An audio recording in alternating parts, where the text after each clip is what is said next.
In the heart of the African savanna, where the sun blazed down on golden grasses and mighty baobab trees reached for the sky, there was a prosperous kingdom known as Niani. This kingdom was ruled by a wise and just king named Kwaku. He had a daughter, Princess Zay, whose beauty was rivaled only by her kindness and wisdom. Her skin glowed like rich mahogany, and her eyes sparkled like the brightest stars in the night sky. However, Zay's life was overshadowed by her stepmother, Queen Adisa. Adisa was known for her beauty, but beneath her striking exterior lay a heart filled with jealousy and bitterness. She envied Zay's beauty and the love she received from the people of Niani, and she plotted to rid herself of the princess. One day, Queen Adisa summoned Zay to her chambers. The young princess entered, her graceful movements betraying no hint of the unease she felt. "You called for me, stepmother?" she asked softly. "Yes, Zay," Adisa replied, her voice dripping with false sweetness. "I have a special task for you. There is a rare and precious fruit called the mwizi fruit that grows deep in the forbidden forest. It is said to grant great wisdom to those who consume it. Fetch it for me, and you shall prove your worth." Zay, ever dutiful and trusting, agreed without hesitation.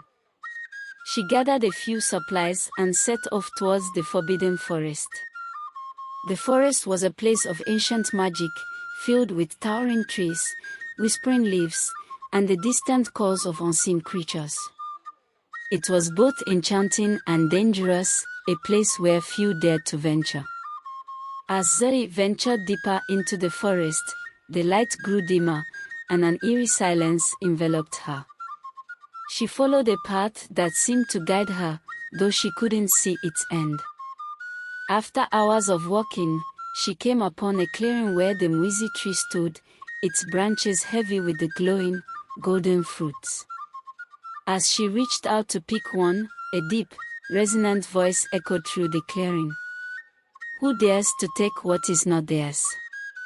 Zay turned to see an old woman emerging from the shadows, her eyes gleaming with ancient wisdom. "I am Princess Zay," she replied respectfully.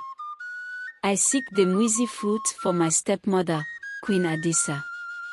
The old woman, who was a powerful sorceress, studied Zay for a moment.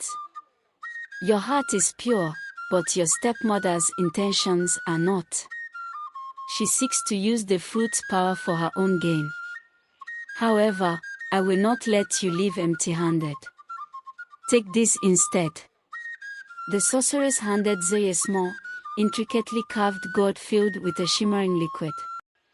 "This is the elixir of truth. Use it wisely." Confused but grateful, Zay thanked the sorceress and made her way back to the kingdom of Niani. Queen Adisa was waiting for her in the grand hall, her eyes alight with anticipation. "Did you bring me the mwizi fruit?" she demanded. "No, stepmother," Zay replied, holding out the gourd. "But I have something else. The elixir of truth." Adisa's face twisted with anger, but she quickly masked it. "Elixir of truth, you say? How intriguing. Let us see its power." Without warning, she snatched the gourd and drank its contents. Immediately, a change came over her. Her beautiful visage began to crack, revealing her true nature. The court gasped in horror as Adisa's true form was unveiled, a hideous creature with a heart as black as night. Realizing her mistake, Adisa shrieked in fury. "You will pay for this, Zay." But the elixir of truth had one final gift. It summoned the spirit of the forbidden forest, who appeared in the grand hall. They encircled Adisa, their ethereal forms glowing with a righteous light. "For your deeds of darkness, you shall be banished," they intoned. With a final, agonized scream, Adisa was enveloped in a swirling vortex of light and vanished from the kingdom forever. The king, who had been under Adissa's spell, shook off the last remnant of her influence and rushed to embrace his daughter. "You have saved us all, my dear Zoe," he said, his voice choked with emotion.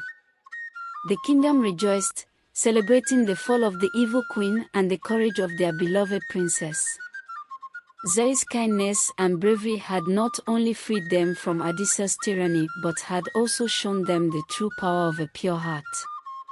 In the following years, Zoe grew into a wise and just ruler. She married a prince from a neighboring kingdom, and together they brought peace and prosperity to their lands. The Forbidden Forest remained a place of wonder and beauty, protected by the bond Zoe had formed with its spirits. And so, the tale of Princess Zoe and her evil stepmother became legend, a story told to children for generations. It was a reminder that true beauty lies within and that the light of a pure heart can dispel even the darkest shadows. As Zoe ruled with grace and wisdom, the kingdom flourished, its people living in harmony with the land and each other.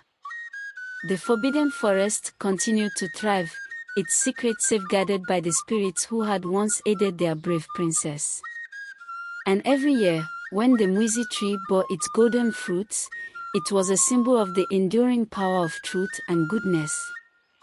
Princess Zoe's legacy lived on, inspiring countless generations to come. Her story was a testament to the strength of the human spirit, the importance of compassion, and the unyielding power of truth. The kingdom, under her benevolent rule, became a beacon of hope and prosperity, a place where dreams could flourish and where the light of a pure heart shone brightest of all.